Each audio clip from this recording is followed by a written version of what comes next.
Jadi kita latihkan kepada personil bagaimana cara mengurus jenazah atau pemakaman jenazah daripada mayat COVID-19. Karena kita tahu bahwa di beberapa tempat ini tidak terurus, ya, bahkan cenderung sudah penolakan terhadap COVID-19. Ini kita antisipasi, kita lakukan kepada personil. Hari ini kita simulasikan supaya ada gambaran kepada personil yang kita bentuk. Jadi dalam satu tim itu ada 10 orang yang kita bentuk, kita sprintkan dalam rangka menangani jenazah COVID-19. Tahapan-tahapan tadi kita sudah laksanakan, mulai dari menerima informasi dari rumah sakit, kemudian kita berangkat ke sana, bagaimana cara prosedur penggunaan APD, kemudian bagaimana prosedur pembawa dan sampai di tempat pemakaman juga ada prosedur yang standar yang telah ditentukan.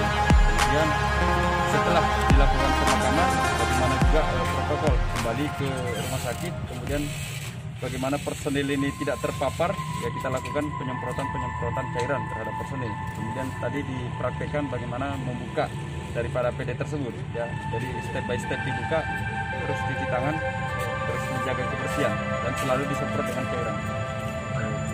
Pemakaman bisa di depan rumah, Pak? Tidak bisa. Jadi pemerintah sudah mengalokasikan lokasi tertentu untuk korban jenazah daripada COVID-19. Jadi dipisah dari tempat pemakaman. Kalau untuk lubang tetap sesuai dengan standar, meter. Kemudian tempat lokasinya saja yang berbeda. Ya. Kalau fardu kifayah juga tetap kita laksanakan. Tadi kita juga praktek diazankan, kemudian setelah ditimbun kita lakukan doa terakhir. Jadi fardu kifayahnya tetap kita laksanakan. Apakah kalau untuk Loksmaya Golkar itu ada lahan? Kalau Loksmaya sudah ada di Aluri, sudah dicek. Kemudian di Aceh Utara juga. Nah, sementara kita tetapkan. Namun untuk keputusan dari pemerintah belum, ya.